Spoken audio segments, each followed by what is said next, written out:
Hi friends, ಇವತ್ತು ಸಿಂಪಲಾಗಿ ಒಂದು ಚಿಕನ್ ಗ್ರೇವಿ ಮಾಡೋಣ. ತೆಂಗಿನಕಾಯಿ ಯೂಸ್ ಮಾಡ್ದಲೆ ಸಿಂಪಲ್ಲಾಗಿ ಬ್ಯಾಚುಲರ್ಸ್ ಕೂಡ ಮಾಡ್ಕೊಳ್ಳುವಂಥದ್ದು, ಮನೇಲಿ ಈಸಿಯಾಗಿ ಹೇಗೆ ಒಂದು ಚಿಕನ್ ಗ್ರೇವಿ ಮಾಡ್ಕೊಳ್ಳೋದು ಅಂತ ಇವತ್ತು ಮಾಡಿ ತೋರಿಸ್ತಾ ಇದ್ದೀನಿ.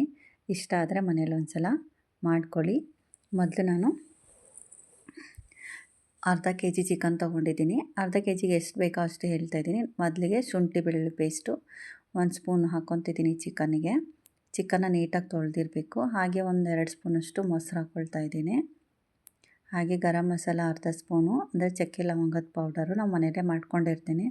ಹಾಗೆ ಖಾರಕ್ಕೆ ಒಂದು 2 ಸ್ಪೂನಷ್ಟು ಖಾರದ ಪುಡಿ ಹಾಕ್ಕೊಳ್ತಿದ್ದೀನಿ. ಹಾಗೆ 1 ಸ್ಪೂನಷ್ಟು ಕೊತ್ತಂಬರಿ ಕಾಳು ಪೌಡರು, ಕೊರಿಯಂಡರ್ ಪೌಡರ್ ಬರುತ್ತಲ್ಲ ಅದು. ಹಾಗೆಯೇ ಅರ್ಧ ಸ್ಪೂನಷ್ಟು ಅರಿಶಿಣದ ಪುಡಿ, ಹಾಗೆ 1 ಸ್ಪೂನಷ್ಟು ಆಯಿಲ್ ಹಾಕ್ಕೊಳ್ತಾ ಇದ್ದೀನಿ. ಹಾಗೆ ಒಂದು ಅರ್ಧ ನಿಂಬೆಹಣ್ಣು,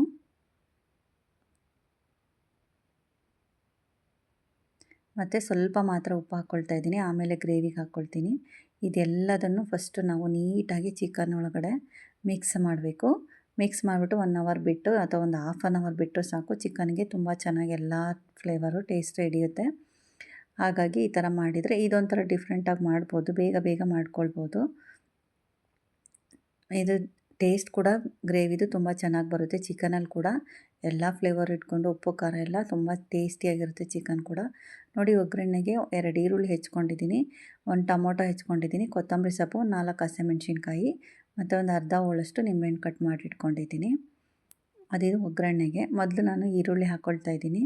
ನೀಟಾಗಿ ಅದು ಕೆಂಪಾಗೋವರೆಗೂ ಫ್ರೈ ಆಗಬೇಕು. ಯಾವುದೇ ಮಸಾಲೆ ಯೂಸ್ ಮಾಡ್ತಾ ಇಲ್ಲ ನಾನು. ಹಾಗೆಯೇ ತುಂಬ ಸಿಂಪಲಾಗಿ ಮಾಡುವಂಥ ಚಿಕನ್ ಗ್ರೇವಿ. ಚಪಾತಿಗೂ ಚೆನ್ನಾಗಿರುತ್ತೆ, ಅನ್ನಕ್ಕೂ ಚೆನ್ನಾಗಿರುತ್ತೆ, ರೊಟ್ಟಿ ಕೂಡ ಚೆನ್ನಾಗಿರುತ್ತೆ. ಸ್ವಲ್ಪ ಮಾತ್ರ ಉಪ್ಪು ಹಾಕ್ಕೊಳ್ತಾ ಇದ್ದೀನಿ. ಚಿಕನ್ಗೂ ಕೂಡ ಉಪ್ಪು ಹಾಕಿದ್ದೀನಿ. ಹಾಗಾಗಿ ಉಪ್ಪನ್ನ ನೋಡ್ಕೊಂಡು ಹಾಕ್ಕೊಬೇಕು. ಇದು ಕೆಂಪಗಾಗೋವರೆಗೂ ಸ್ವಲ್ಪ ಫ್ರೈ ಮಾಡ್ಕೊಬೇಕು. ಅದಾದಮೇಲೆ ಟೊಮೊಟೊ ಹಾಕ್ಕೊಂಡು ಅರಿಶಿನ ಉಪ್ಪು ಹಾಕ್ಕೊಳ್ತಾ ಇದ್ದೀನಿ. ನೋಡಿ, ಈಗ ಅರಿಶಿನದ ಪುಡಿಗೆ ಹಾಕ್ಕೊಳ್ತಾ ಇದ್ದೀನಿ ಒಂದು ಅರ್ಧ ಸ್ಪೂನು. ಚಿಕನಿಗೆ ಕೂಡ ಹಾಕಿರ್ತೀನಿ, ಹಾಗಾಗಿ ಸ್ವಲ್ಪ ಹಾಕ್ಕೊಂಡ್ರೆ ಸಾಕಾಗುತ್ತೆ ಗ್ರೇವಿಗೆ.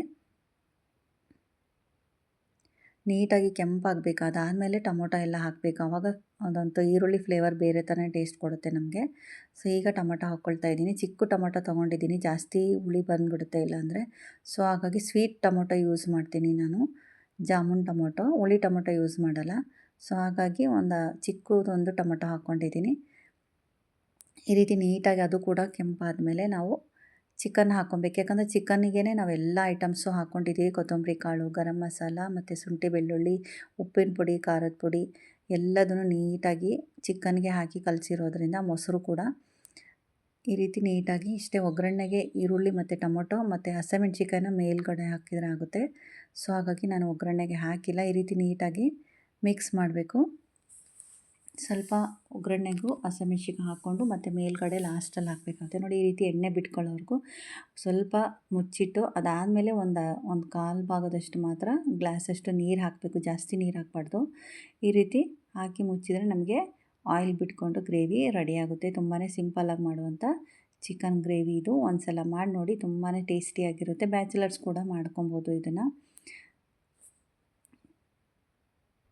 ನಿಮಗೆ ಈ ವಿಡಿಯೋ ಇಷ್ಟ ಆದರೆ ಕಮೆಂಟ್ ಮಾಡಿ, ಹಾಗೆ ಲೈಕ್ ಮಾಡಿ, ಹಾಗೆ ಶೇರ್ ಕೂಡ ಮಾಡಿ ವೀಡಿಯೋಸ್ನ. ಹಾಗೆ ನನ್ನ ಚಾನಲ್ ಇಷ್ಟ ಆದರೆ ನೀವು ಸಬ್ಸ್ಕ್ರೈಬ್ ಕೂಡ ಮಾಡ್ಕೊಳ್ಳಿ. ಒಂದು ಸಲ ಮನೇಲಿ ಈ ಚಿಕನ್ ಗ್ರೇವಿನ ಟ್ರೈ ಮಾಡಿ ನೋಡಿ, ತುಂಬಾ ಟೇಸ್ಟಿಯಾಗಿರುತ್ತೆ. ಆಮೇಲೆ ಕಮೆಂಟ್ ಮಾಡಿ. Thank you.